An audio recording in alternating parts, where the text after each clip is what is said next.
पिता से बढ़कर और गुरु से बढ़कर कोई देवता इस धरती पर नहीं आया और ना आ सकता है। अब आप इस बात को समझ लीजिए, रामकृष्ण से को बड़ो, देहू से गुरकीन, तीन लोक के अधिपति, गुरु के आगे आधीन। आप ब्रह्मा जी का मंत्र पढ़ते हो, प्रथम मंत्र 4 वेद 6 शास्त्र 18 पुराणों में प्रथम मंत्र आता है गुरु ब्रह्मा। ब्रह्मा जी का नाम बाद में, पहले गुरु का नाम आता है। गुरु ब्रह्मा गुरु विष्णु गुरुदेवो महेश्वरा गुरु साक्षात परम ब्रह्म तस्मै श्री गुरुवे नमः। अब आप समझ लीजिए किसको पहले बढ़ाई दी देवताओं ने? ब्रह्मा विष्णु महेश ने गुरु को पहले बढ़ाई दी। क्या पहले गुरु की शरण ग्रहण करो। अब आप समझ लीजिए, आप क्या ऐसे बगैर गुरु के धरती पे आ गए? नहीं नहीं, लोगों को शंका रहती है, अरे तुमने इतनी उम्र में माँ बाप जिंदा है, आपने गुरु की शरण ले ली। अभी तो माँ बाप थे आपके घर में और आपने गुरु कर लिए। आप समझ लो कि गुरु को पहचान लो। गुरु जब आप इस धरा पर आए नहीं थे तो मालिक ने गुरु को पहले भेज दिया। आप इस धरा पे आपकी सृष्टि नहीं रची, तब आपको इस गुरु को पहले भेजा, बाद में आपको भेजा। परमात्मा ने प्रथम गुरु माता, दूसर गुरु पिता, प्रथम गुरु माँ पिता, जो रक्त बीज के है दाता। ये शरीर आपको उस परम पिता परमात्मा ने, जिसको आप जिसकी साधना करते निराकार की, उस परम पिता आत्मा क्या है? आत्मा निराकार है, ये शरीर साकार है। आत्मा आपके हमारे सबके शरीर में है, क्या वो दिखाई देती है? इसी प्रकार से परमात्मा आपको न कभी दिखा और न दिखेगा। आप कब देख पाओगे परमात्मा को? जब इस शरीर में अपनी आत्मा को देख लोगे, अपनी आत्मा को जीते जागते देख लोगे, तब उस परम पिता परमात्मा जो निराकार है, इस शरीर में बैठा है, तब आप उसको देख पाओगे। आप समझिए, शरीर में लोग कहते कहाँ बैठा? कस्तूरी मृग नाभि बसे, मृग ढूंढे बनवाए, ऐसे घट राम बसे, दुनिया दिखत नाय। यानी कस्तूरी हिरण के नाभि में होती है और हिरण जो होता है वो वन में भटकता है, पात पात को सूंघता फिरता और डेले और काकर पाथर को सूंघता रहता। उसकी इतनी खुशबू निकलती है कि वो उसी को खोजता रहता, लेकिन उसको ज्ञान नहीं होता कि उसकी जो सुगंध आ रही है कस्तूरी की, वो उसकी नाभि से आ रही है। इसी प्रकार से ऐसे घट राम बसे, दुनिया दी घटना है। यानी परमात्मा ने अपने रहने के लिए ये मनुष्य मंदिर, ये घट बनाया है। ये जो घट है ये भगवान का रहने का मंदिर है। अब ऐसे किसी ने कहा, कितना अच्छा भजन हम लोग सुन लेते हैं पर इस पर कभी अमल नहीं करते। कि तेरे पूजन को भगवान बनावन, मंदिर आलीशान। तेरे पूजन को भगवान बनावन, मंदिर आलीशान। जिसने जानी तेरी माया, भेद उसी का तूने पाया।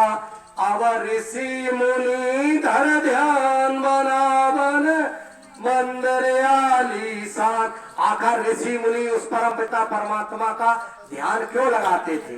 क्यों इतने यानी 50,000 वर्ष ध्यान लगाते थे? किससे? इस मंदिर से। आज आप कहाँ जा रहे हो? काकर पाथर जोड़ के मस्जिद नहीं बनाए, का मुल्ला आवाज दे, का बहरा हुआ खुदा। आप बताइए, क्या वो परमात्मा बहरा है? चलती चाकी देखकर दिया कबीरा रोए, और दो पाटन के बीच में साबित बचा न कोई।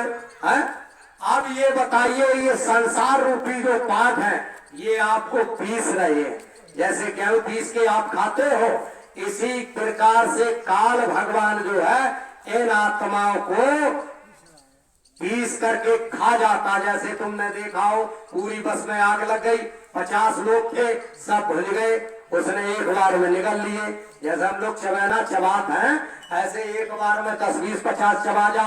इसी प्रकार से काल भगवान जो है एक बार में 100 को आनी डस जाए, को 500 को डस जाए, को 1000 को बाढ़ आ जाए, तो 1 लाख 2 लाख को चबा जाए।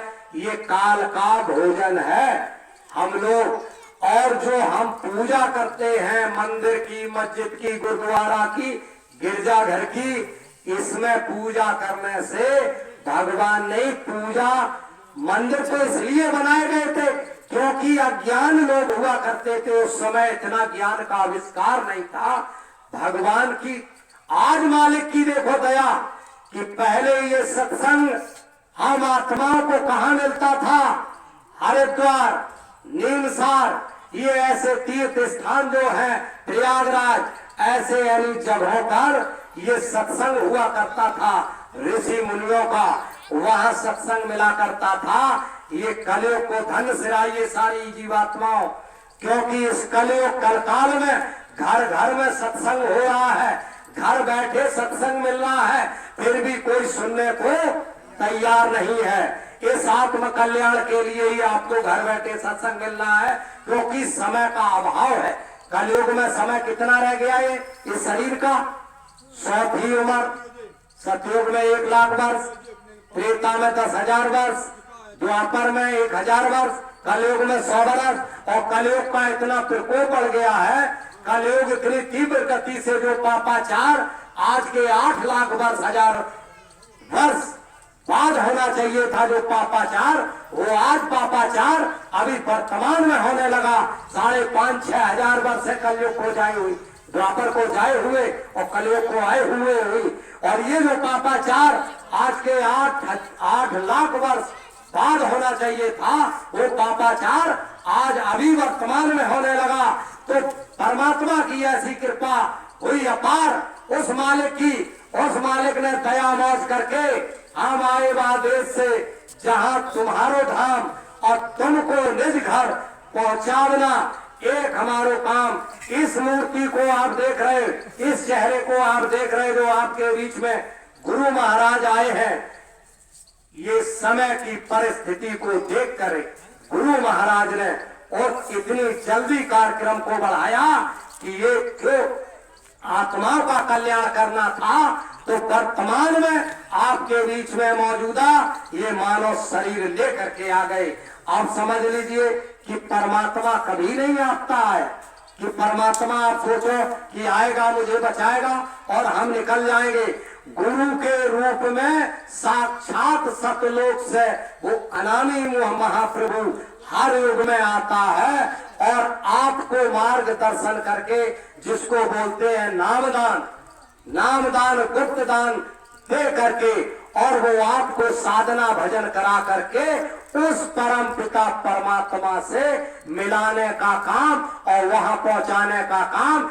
जिस रूप में गुरु को आप इस स्थूल शरीर में देख रहे हो और ये जीते जी देख लो, और मरने के बाद जब आप साधना करके आप जब इस शरीर को छोड़ोगे, यही मूर्ति आपको लेकर के और सतलोक पहुंचाएगी।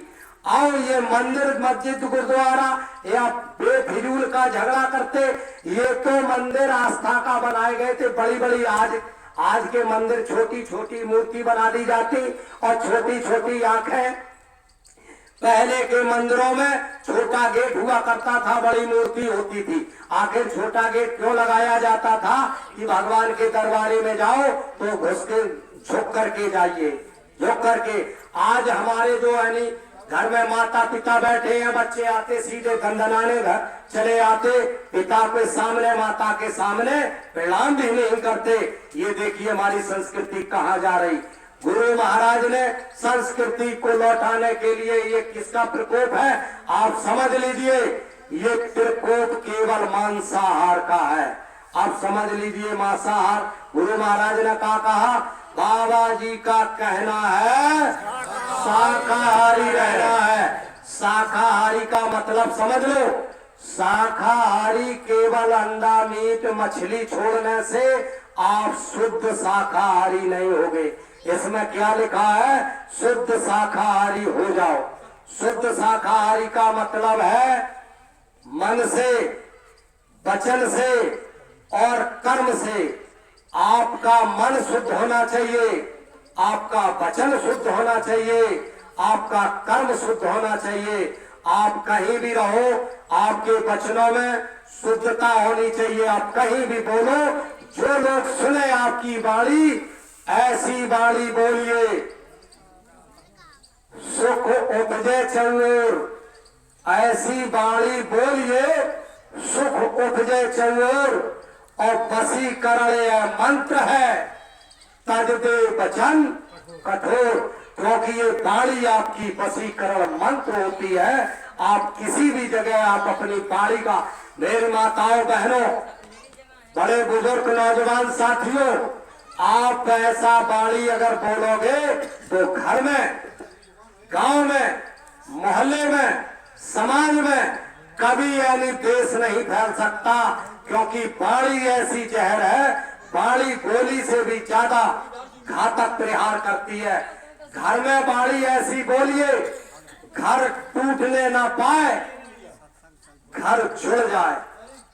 आज घर कैसे टूट रहे हैं, क्यों घर बिखर रहे हैं, क्यों परिवार फूट रहे हैं?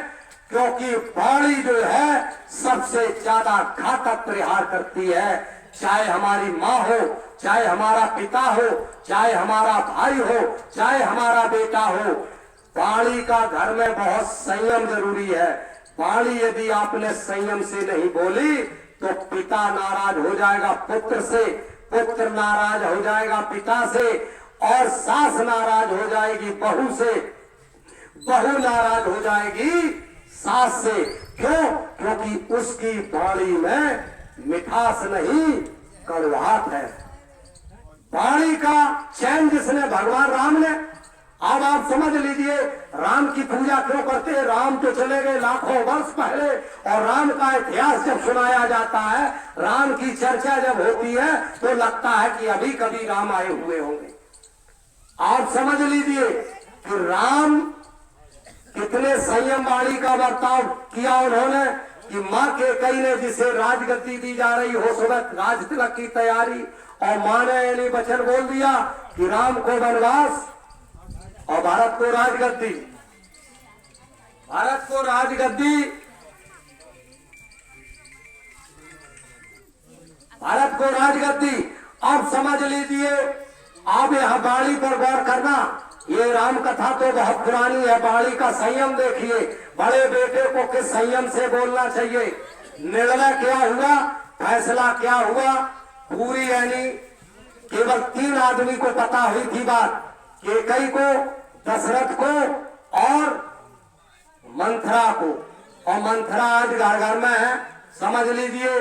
गो मंथरा तो जमाने में चली गई, लेकिन आज मंथरा, जिसकी मंथर बुद्धि हो गई हो, उसी को मंथरा कहते हैं। जो घर, जिसको बेटा किसी का अच्छा ना लग रहा हो, किसी का बेटा, किसी की बहू, समझिए तोड़ फोड़ करना शुरू, और घर वो यानी सुनने मंथरा की मान ली, समझिए घर बर्बाद। राम को जैसे पता लगा कि सुबह मुझे वनवास हो रहा है, और भरत भैया, अगर राम जरा से कहते भाई हमको क्यों, उस समय मनु का विधान था कि बड़ा बेटा ही राजा बनेगा, और राम के साथ पूरी प्रजा, पूरी संसद, पूरी फौज फाट राम के साथ जुड़ी होती। अगर राम जरा सा निर्णय, एक शब्द वहां से कह देते, नहीं नहीं हम बन क्यों जाएंगे भाई, हम क्यों बन जाएंगे, आपका बेटा जाना चाहिए, तो समझ लीजिए विद्रोह फैल जाता।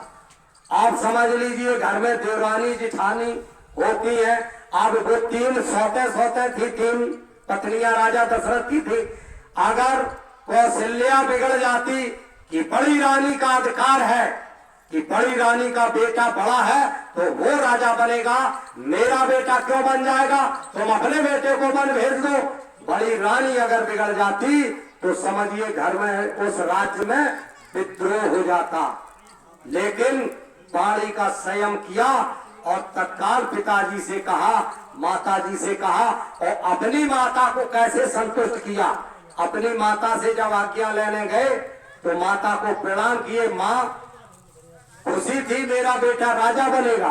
आज की अगर यानी हमारी माताएं हैं जैसे देवरानी जिठानी, कहूँ कार्ड भेजना हो कार्ड बांटने के लिए किसी स्वयंवर का, तो यानी उसमें पिताजी डिसाइड कर दे बड़े मालिक कि फलाने लल्ला तुम चले जाइयो, तो अम्मा को पीड़ा हो जाती, अरे मेरा बेटा क्यों वहां भेज रहे, अपना बेटा भेज दो।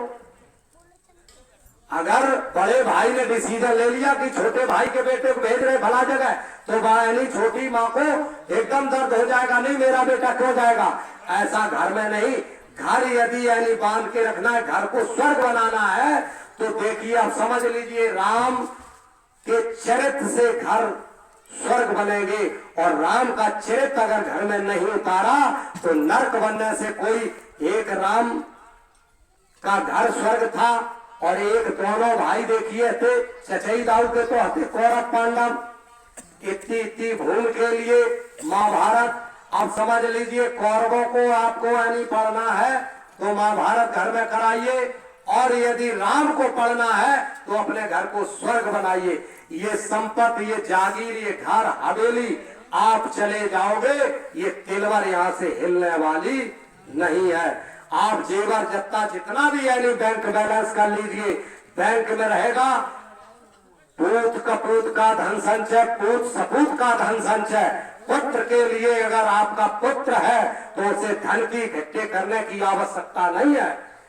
आप सोच लीजिए अगर कपूत पैदा किया, एक नहीं 100 महल बनवा दीजिए, 100 एकड़ जमीन कर दीजिए, आप एक नहीं 100 किलो 200 किलो 500 किलो सोना इकट्ठा कर दीजिए, और अगर आपका कपूत बेटा निकल गया तो बेच बेच के अयासी करके और पानी बहा देगा। जब आप यानी खटिया पकड़ जाओगे तब आपकी एक नहीं सुनेगा, आपके देखते देखते आपकी बनाई हुई व्यवस्था आपके सामने बहा के खाक कर देगा।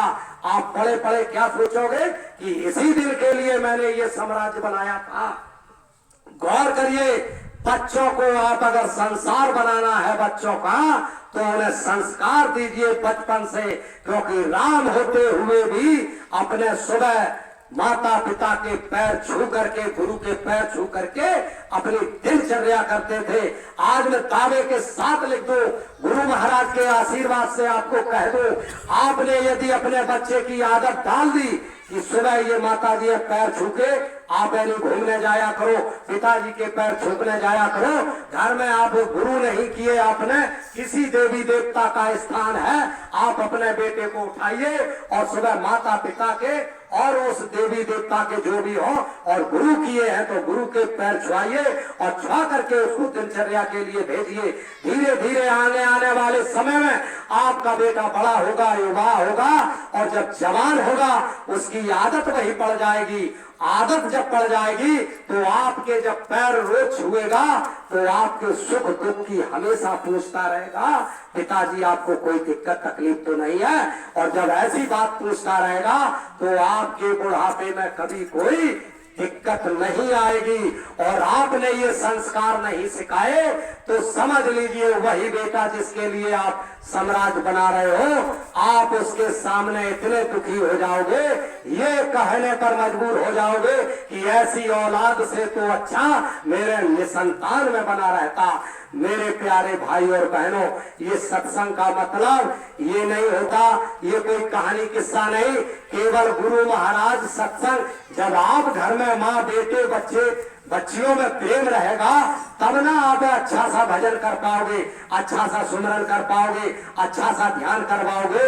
जब घर में कलह रहेगी तो ना तो आपका सुमरन बनेगा, ना ध्यान बनेगा, ना पूजा पाठ होगी, कुछ नहीं हो पाएगा।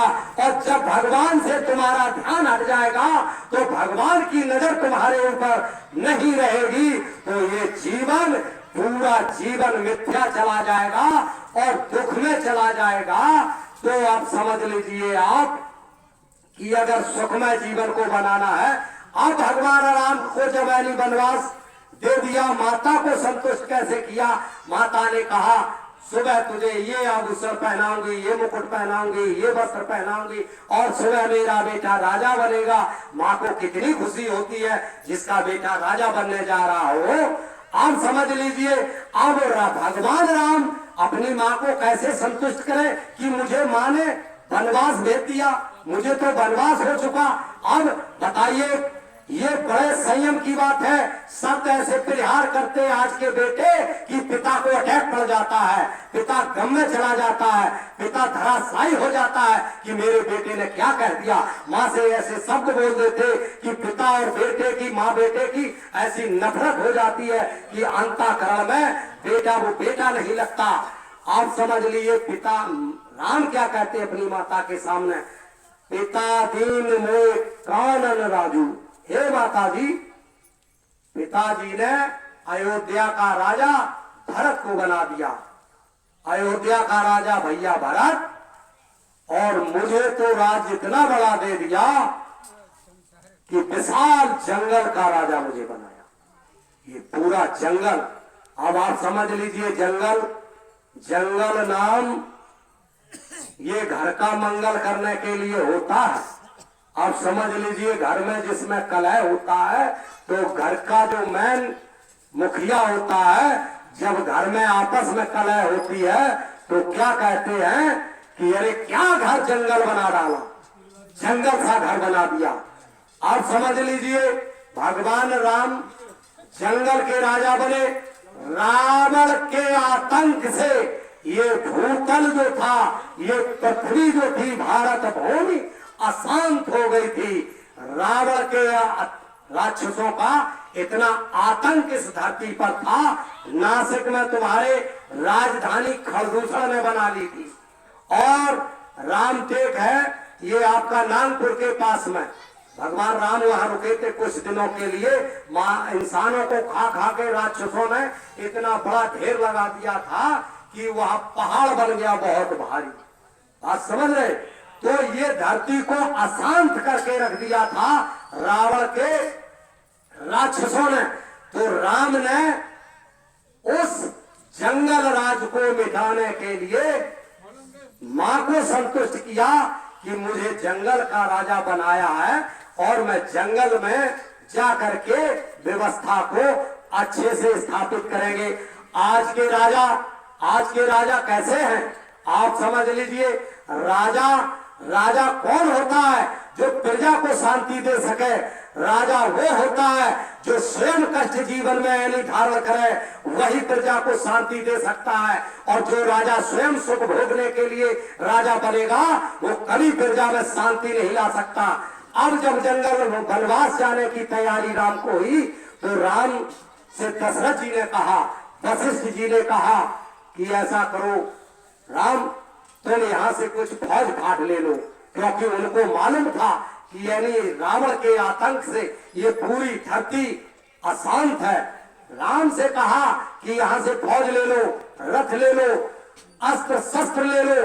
राम ने कहा नहीं, मुझे क्या जरूरत, जो राजा हो और राजा में वो गुण ना हो कि जो राजा लायक हो। राजा किसको कहते? राजा राम ने कहा मैं जहां जाऊंगा, जिन लोगों से मिलूंगा, उन लोगों को अपनी सेना बना दूंगा, अपनी सेना बना के खड़ा कर दूंगा और वही हथियार बनाऊंगा। उन्हीं लोग, आखिर हम लोग पहले हथियार क्या थे? बल्लम, भाला, तलवार, यही तो थे। तो जब हम भगवान राम ने कहा ना अस्त्र की जरूरत, ना फौज की जरूरत, किसी की जरूरत नहीं, केवल दो भाई और अपनी स्वयं सीता, ये तो अपनी मर्जी से गए, भगवान राम की तो इच्छा नहीं थी। लेकिन जाते धीरे धीरे धीरे धीरे धीरे धीरे फिर जाके दुख सुख पूछते हुए भगवान राम, कोई समझो कि ऐसे ही चले गए, 14 वर्ष काट के आ गए, नहीं। उन्होंने अपना समय निर्धारित किया था कि मैं 14 वर्ष काट करके आऊंगा तो राम राज्य पूरी दुनिया में स्थापित कर दूंगा। इतना समय लेकर के राम अब जाते हैं तो जगह जगह जगह जगह लोगों से मिल करके प्रेम करते हुए, और उनको जब उन्होंने देखा अब राम बानर भालुओं को लेकर के खो गए कि राम जानते थे कि जब सुबह मंथरा को जब राम का राज अच्छा नहीं लगा दूसरे को, ये लोग पता नहीं रावण की लंका में जाकर के कहीं बिक ना जाए। आज के तुमने देखा हो, तुम्हारे पक्ष में वोट नहीं हो और उधर से माल गिरा आड़ में, अरे तुम उसके साथ बने रहना और काकई, और ये माल चुप्पे से दबा लो, काकई कोई जानेगा नहीं, तुमसे मांगेंगे नहीं, जीत जाने के बाद पूरा माल माफ। आप देखते हो खास खास आदमी इस माल के चक्कर में इधर से उधर हो जा रहे हैं। अब बताइए वो राज्य क्या करेंगे? भगवान राम जानते थे ये अयोध्यावासी ऐसा ना हो कहीं यानी लालच में आ गए तो ये मेरा साथ छोड़ करके, राजा रावण तो बलवान भी है, धनवान भी है, बुद्धवान भी है, हमारी पूरी फौज खरीद ली तो यानी हम यानी अकेले रह जाएंगे। उन्होंने कहा कि हम उन लोगों को ले जाएंगे जिसे न पैसे से मतलब, न यानी धन से मतलब, न सोना चांदी से मतलब। बहुत सारे लोग होते हैं जिसे न पैसे से मतलब होता है और न धन दौलत से मतलब होता, वो केवल राज्य अच्छा स्थापित करने के लिए आपके साथ तन मन धन से और अपने आप को आप पर न्यौछावर कर देते हैं। वही सही मायने में यानी राम राज्य स्थापित करने वाले लोग होते हैं। राम ने केवल बानर भालू जो फल खाएं और मगन रहें, फल फूल खाएं और मगन रहें, और ले जा करके और धीरे धीरे धीरे धीरे रावण के अत्याचार का अंत कर दिया। और अंत करने के बाद अब वापस आए, वापस में क्या काम किया उन्होंने? भरत जी ने, देखिए भरत जी भाई, अब समझ लीजिए आज के भाई, अब रामायण रोज पढ़ते हैं, सबको चौपाई मालूम है। बहुत सारे लोग, एक सफर कर रहा था मैं तो एक दो लोग बैठे थे, मैं इलाहाबाद जा रहा था, दो भाई आपस बैठे थे, आपस में रामायण की बात चल रही थी। तो कहते हम रोज, हम धार्मिक चर्चा होने लगी, हम भी सुनने लगे, तो कहते हम तो रोज रामायण का पाठ करते हैं, रामचरितमानस का रोज पाठ किया करते हैं। तो हमने की सरकार आप जा कहाँ रहे हो? बोले इलाहाबाद जा रहा हूं। बोले किस काम के लिए जा रहे? बोले क्या बताएं कि हमारे भाई ने खेत जोत लिया है दूना। हम बोले आप रामायण रोज पढ़ते हो और भाई के यानी केस में जा रहे हो यानी इलाहाबाद? आज के भाई किसमें फंसाए हैं? भाई भाई को एक टुकड़े के लिए केस में, घर की दीवार के लिए केस में। एक ऐसा भाई राम का जिसने राजगद्दी माता ने मांग ली अपने सुख के लिए। और मेरी माता बहनों सोच लेना, आप अगर चार भाइयों के बीच में देवरानी जिठानी बाद में चढ़ा लेना माताओं, बाद में नहीं आप नहीं, पहले सत्संग सुन लो। देवरानी जिठानी चार हो, दो हो, छह हो, यदि अपने बेटे के लिए, गौर से समझ लेना, ये प्रसंग केवल आपके लिए होते, आपके घर के लिए। ये साधना तो मालिक बताएंगे आपको, गुप्तनी जब आप नामदान ले लोगे और घर में सुख शांति रहेगी तो साधन भजन बन जाएगा। अन्यथा की स्थिति में हिरण्यकश्यप रावण जैसी आप पूजा करते रहना, कभी यानी मन में छल कपट रहा तो कभी साधना नहीं बनेगी। आप याद रखना कि देवरानी जिठानी कोई भी हो, यदि अपने बेटे को सुख के लिए आपने घर में भाई का दिल दुखा दिया, जेठ का दिल दुखा दिया, देवर का दिल दुखा दिया और अपने बेटे के लिए कहा ये घर चाहिए, ये खेत चाहिए, अगर भाइयों की अगर सहमति हो जाए कि नहीं भाई जो जैसे हो, जिसको जहां इच्छा है अपने प्रेम सहमति से ले लो, तुम ये ले लो, हम ये ले लें, हम ये ले लें, और यदि जबरदस्ती तमंगई से और अपने बच्चों के बलबूते बल के हिसाब से आपने उस जमीन को, उस घर को अपने घर में अपने भाई से छीनने का या हड़पने की कोशिश की, तो आप इस चीज को गांठ में बांध लेना, अंतोगता पूरे जीवन आपको सुख शांति नहीं मिलने वाली। इस चीज को नोट कर लेना। ये आपको मैं बता रहा हूं कि कई ने अपने बेटे के लिए राजा दशरथ के यानी एक वचन से राजा दशरथ के प्राण हल लिए, बेटे को वनवास हो गया और जिस भरत के लिए गद्दी ली तो उसको भी भूमि को त्यागना पड़ा। भरत जी इस भूमि पर नहीं रुके रहे थे जब तक भैया लौट के नहीं आ गए। वहीं पर आप गए हो अयोध्या में तो अभी गया नहीं, वहां पर उन्होंने अपनी कुटिया, भरत कुटिया खोद के गड्ढा और गड्ढे में उन्होंने अपने ऊपर झोपड़ी डाल करके उस कुटिया बनाकर कर रहे थे कि जिस धरती पे मेरे भैया इन कोमल से पैरों में कांटे और काकड़ झेल रहे हैं उस धरती पर मैं निवास नहीं करूंगा, क्योंकि ये दुर्भाग्य, ये अभागा भरत के चक्कर में मेरे भैया को बन बन भटकना पड़ रहा है। ऐसा भाई था कौन? सौतेली माँ का। और आज हमारे सगे भाई जिस कोख में एक में माँ ने रखा है वो भाई भाई की गर्दन काटने के लिए उतारू है। मेरे प्यारे भाई और बहनों, आप समझिए केकई ने किसके लिए मांगा था वरदान? क्योंकि मेरा बेटा राजा बनेगा, मैं सुखी हो जाऊंगी। लेकिन केकई से उस दिन से जिस दिन राम बन गए उस दिन से माँ कहना बंद कर दिया। महारानी केकई कहते थे भरत जी, कभी मम्मी या माँ कह करके उन्होंने संबोधन नहीं किया अपनी माँ का।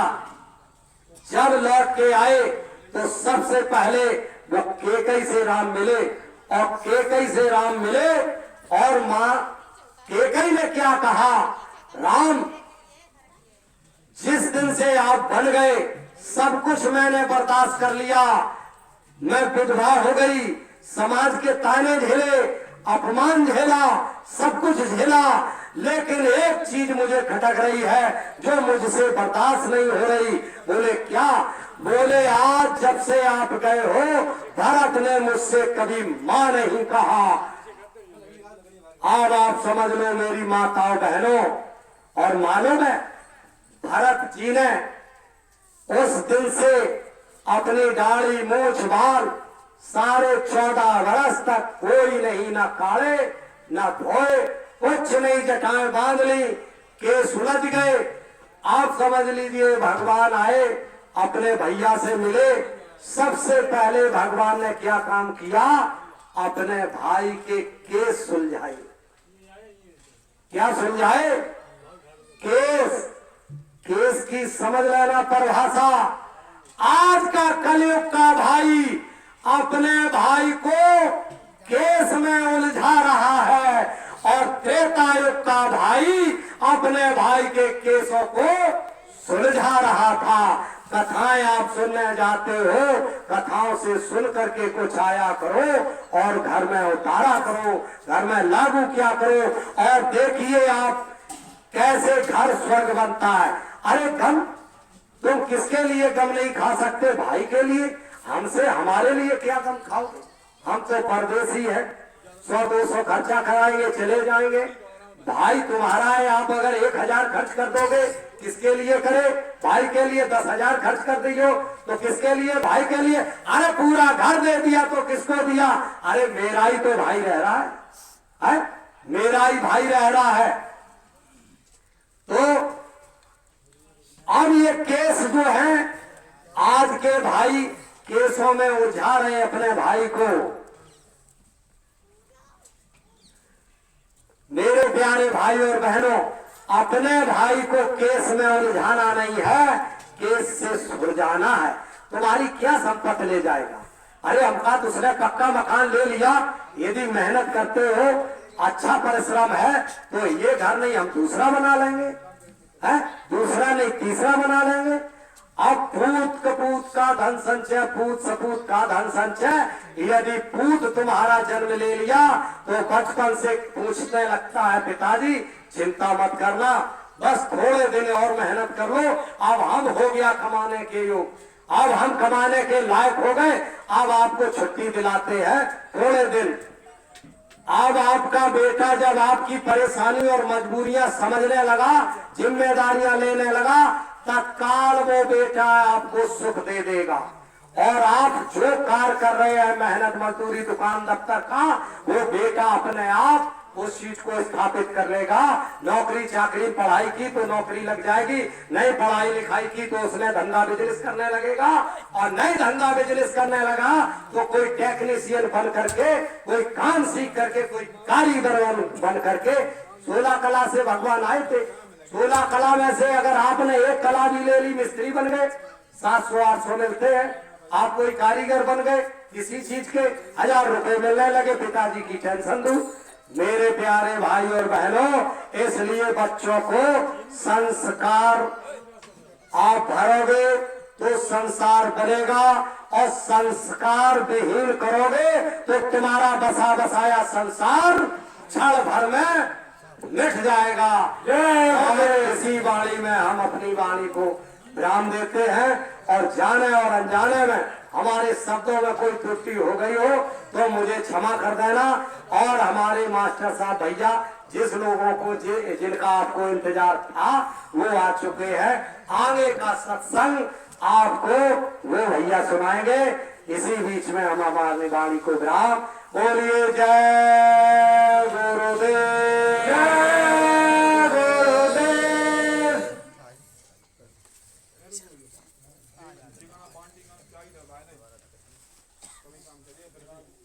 जय गुरुदेव।